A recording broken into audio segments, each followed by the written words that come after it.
Hey guys, how are you all this morning? I wanted to read a little bit to you from my book, The Adventures of Small Fry and Tadpike, Friends Forever, just to let you know what's inside some of these adventures that I'm writing about, and to let you know they are good stories to read aloud to your children, not just good books for kids to read, but to read to them, which means that you're sharing time with your children, which I think is extremely important. I did it a lot when my kids were little, and I like to do it with my grandkids as well. Of course, I tend to make them up as I go, hence I like to write them after I do that. This one is about the adventure that really sets the stage for this book, but I'm just going to read an excerpt from it. You'll have to buy the book to get the rest.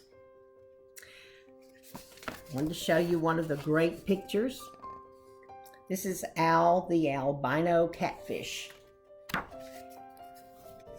The cool, beautiful days of spring turned to the warm temperatures of summer.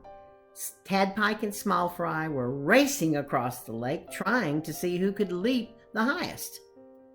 You remember, Tadpike is a tadpole, and Small Fry is a baby bass. By now, Tadpike was a full-grown frog.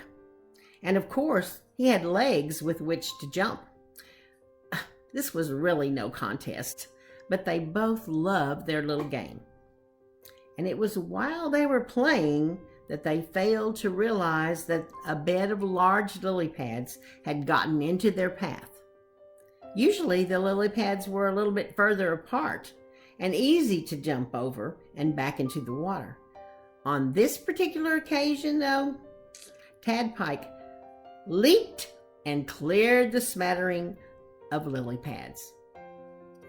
Small Fry, he wasn't quite so lucky. He gathered speed, and as he climbed from the deep and headed to the top of the water, sailing into the air, landing hard on his side on one of the large lily pads.